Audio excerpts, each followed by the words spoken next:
ये कहानी है उस प्रेम की जो समय से परे है, शिव और सती की अनकही दास्तान। हिमालय की शांत वादियों में राजा दक्ष प्रजापति के महल में जन्म लेती है एक अद्भुत बालिका सती।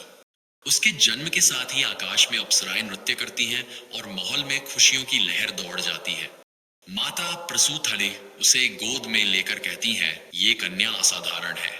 इसने धरती पर किसी महान उद्देश्य से जन्म लिया है।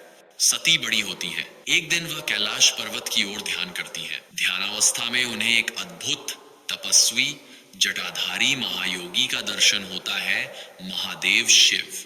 उनकी तीसरी आंख में ब्रह्मांड की अग्नि, गले में सर्प और शरीर पर भस्म। सती का हृदय धड़क उठता है। ये कौन है जो एक ही क्षण में मेरे मन को अपने वश में कर गए। उस क्षण से सती का मन शिव में रमा रहता है। वह तपस्या आरंभ करती है, भोजन त्याग, ध्यान और भक्ति में लीन। राजा दक्ष को जब पता चलता है कि सती उस योगी को चाहती हैं जिनके पास न राजमहल है न वैभव, तो वह क्रोधित हो उठते हैं। शिव, वे तो भस्मधारी, व्याघ्र चर्मधारी, कपाल मालाधारी है। मेरी पुत्री का विवाह उनसे कभी नहीं। सती की आंखों में आंसू हैं, पर उनके हृदय में शिव के प्रति प्रेम अटल है। वो अपने माता पिता से कहती है, पिता, मेरे लिए शिव केवल एक योगी नहीं, स्वयं सत्य है, मैं उन्हीं की हूँ। सती हिमालय की बर्फीली गुफाओं में कठिन तपस्या करती है। वर्षों तक कठोर व्रत, अग्नि के बीच ध्यान और हड्डियों तक कंपा देने वाली ठंड में बैठी रहती है। उनकी आत्मा से केवल एक ही पुकार उठती है, महादेव, मुझे अपना लो। शिव कैलाश से उनकी भक्ति अनुभव करते हैं। उनकी आंखों में कोमल मुस्कान आती है।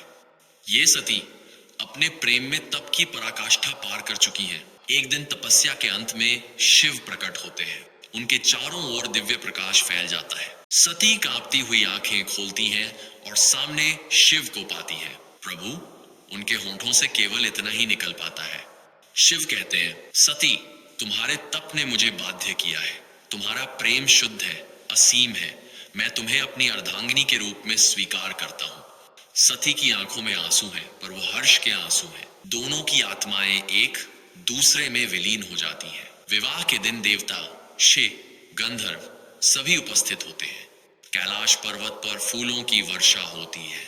सती सुशोभित है और शिव अपने सरल अद्वितीय स्वरूप में खड़े हैं। मैं तुम में ही हूं और तुम मुझ में, शिव कहते हैं। सती मुस्कुराती हैं, उनकी आंखों में केवल प्रेम है। विवाह के बाद सती शिव के साथ कैलाश में रहती हैं।